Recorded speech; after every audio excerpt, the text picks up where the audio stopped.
I pushed the door open with my elbow, grocery bag in one arm, the other juggling keys and a phone already dying at 3%. The apartment was quiet. No music, no laughter, not even the comforting clatter of Ava's endless mug collection being rearranged for the 100th time. I stepped into the kitchen and froze. She was on the floor, knees tucked into her chest, one hand limp in her lap, the other half raised as if she'd just dropped something. A shattered mug, her favorite, the one with the red fox and chipped handle, lay in pieces around her. Her eyes were swollen, glassy, fixed on nothing. "She's gone," she said. Just that. Not a name, not a reason. No stormy fight or vindictive monologue. Just gone. I didn't ask. I didn't move for a long second. My heart jackknifed between instinct and restraint. Every part of me screamed to pull her into my arms, to rock her like I used to when we were younger, before things got complicated, before my feelings for her started keeping me up at night. Instead, I crouched beside her and began picking up the shards. Tiny, jagged edges of ceramic cut into my palm before I realized I wasn't being careful. The pain grounded me. Ava didn't look at me, but when I stood to grab a broom, she finally shifted, just enough to wrap her arms around my waist and press her forehead to my hip. Silent, shaking. I ran my hand through her hair slowly, gently, like I was smoothing the grief out strand by strand. I didn't say, "I'm here." She knew.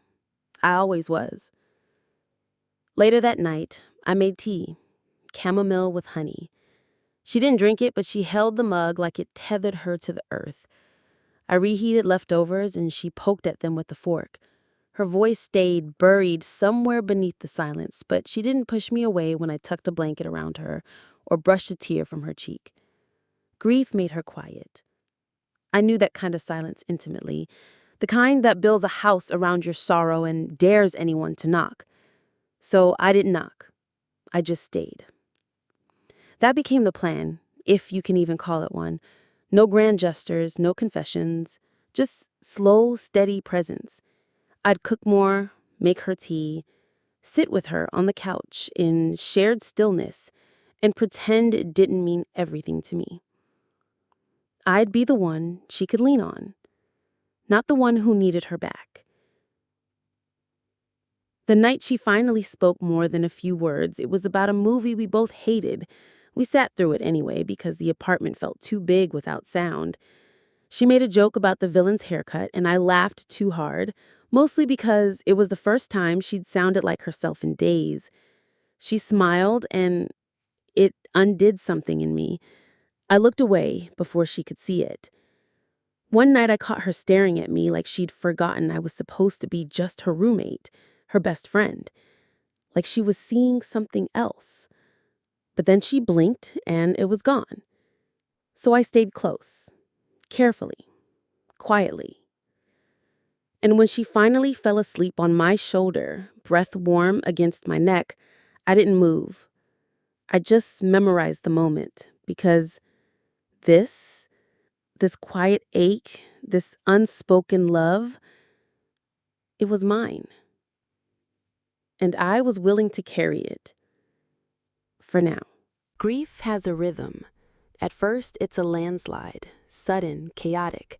Then it settles into something slower, heavier. That's where we lived, in the quiet weight of after. The mornings came soft and dim. I'd wake to the sound of the kettle, the low hum of Ava's slippers against the kitchen tiles. Sometimes I was the one up first, making scrambled eggs we barely ate. Either way, breakfast became a ritual neither of us acknowledged aloud. We built a quiet little world, shared playlists looping on the speakers, melancholy indie one morning, early 2000s pop the next. Ava started humming again, off-key and under her breath, especially when she was microwaving leftovers or folding laundry on the couch. I didn't say anything about it. I just listened. She still hadn't moved back into her room. Not fully. A few nights in, she curled up on my bed after a movie and never really stopped. At first, it was just the one night, then two, then a week.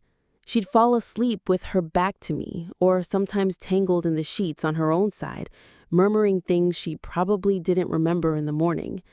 I pretended not to hear her whisper her ex's name the first time, but the third time, it wasn't her name, she said. It was mine. It nearly undid me. One night, maybe 2 weeks after the breakup, we sat on the floor with takeout between us. She toyed with her chopsticks and said, "You ever stay because you're scared of starting over?" I didn't answer right away, just nodded.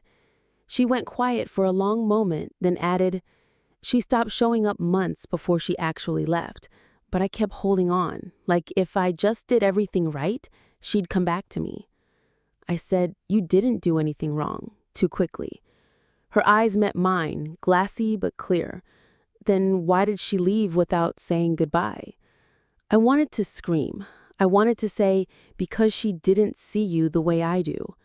But I just reached for her hand, and for once, she let me hold it. Later, in the dark, I felt the mattress shift as she curled into me. Her breath touched the hollow of my throat. Her voice was barely audible. Was I unlovable? It cracked something wide open inside me. I hesitated, just long enough to feel like it might be a mistake, and then whispered, "No, you're the easiest person in the world to love." There was a long pause. I held my breath in it. She didn't respond with words, just rested her head on my chest and traced the seam of my t-shirt with her fingers. I didn't sleep that night. Not really. I watched the ceiling and tried to memorize the feel of her next to me. The night we almost kissed, it wasn't planned. I just read her something funny I saw online, and she laughed. Really laughed, and something shifted between us, all at once. Her smile faded, but her eyes didn't leave mine. She leaned in first. I felt her breath before I felt her lips. Just the ghost of a touch, not quite contact, not quite retreat. And then she stopped. She said, "I can't, not yet." She pulled back, rolled over, and buried her face in the pillow. I stared at the ceiling for a long time after that, heartbeat loud in my chest. The next morning, she acted like nothing happened, and I let her. Because even if we were hanging in a fragile in-between, it still felt closer than being apart. I should have known it wouldn't last, our little world of shared silences and borrowed warmth. Ava started pulling back. First, it was subtle. A missed breakfast, a half-hearted excuse to stay late at work. Then she was out more nights than she was in. "Just drinks with friends," she'd say, shrugging on a jacket that still smelled like my detergent. I tried not to mind. I tried to be the understanding one, the steady one. But I kept finding myself listening for the front door, hoping she'd come home before midnight, hoping she'd slip back into bed beside me like nothing had changed. Some nights, she didn't come back at all. I told myself this was what she needed: space, healing, that I was selfish for wanting more, for needing her to need me the same way. But when she stopped playing our shared playlists and started leaving her dishes in the sink again, I felt something in me start to curl inward. One evening, I found myself packing a box of books, mine mostly. I told myself I was just tidying up, making space. But the truth was heavier than that. I was preparing for the possibility that I couldn't stay. Not like this. I found the note tucked between pages of a book she borrowed last fall. A lined scrap of paper, folded twice, worn soft at the edges. "I don't know how to love you without ruining what we have." Dated 3 weeks before her breakup. My hands shook as I read it. Not just because of what it meant, but because she'd written it at all. Because those words had been living somewhere in her, even then. I sat on the floor for a long time, the paper pressed to my chest like maybe I could absorb it if I held it close enough. When Ava came home that night, her hair was wet from the rain, her eyeliner smudged. She looked exhausted, fragile in a way I hadn't seen since that night in the kitchen. She didn't say anything as she kicked off her boots. I didn't either. Until I did. I found your note, I said quietly. She froze, halfway out of her coat. What note? In the book, you wrote that you didn't know how to love me without ruining what we have. The room held its breath. Her mouth parted, then closed again. I wasn't supposed to. She started, then stopped. I didn't mean for you to see that.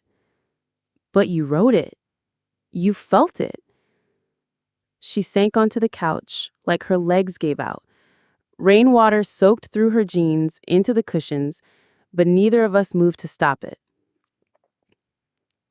I didn't know what to do, she whispered.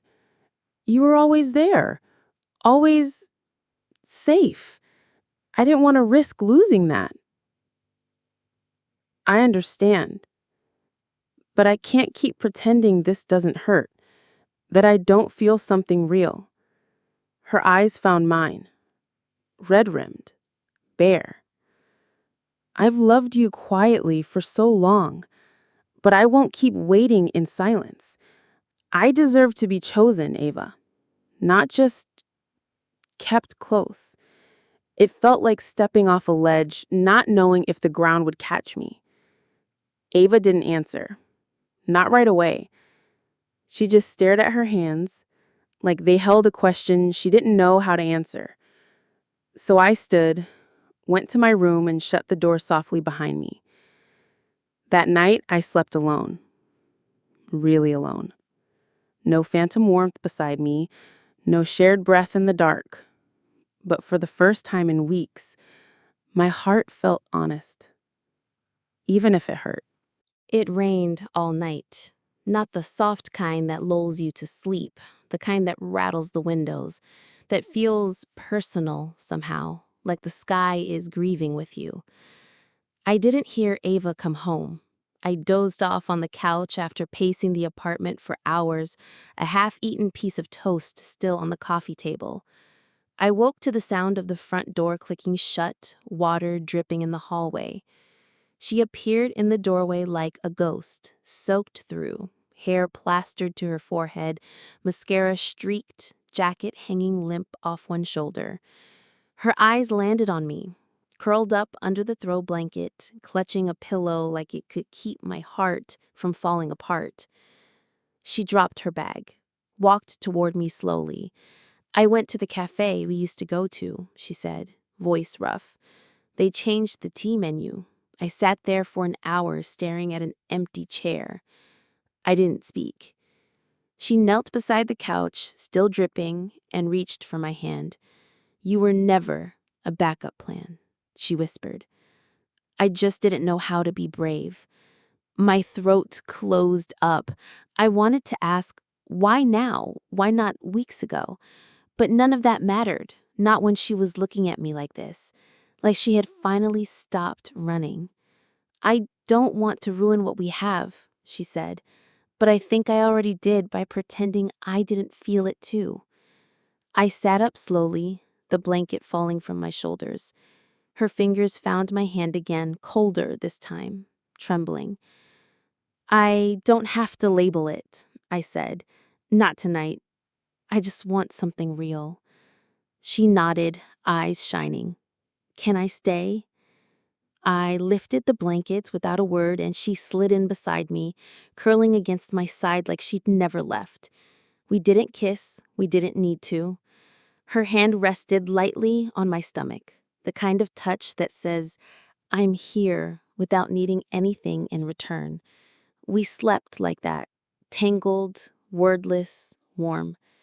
No promises, no pretenses, just presence.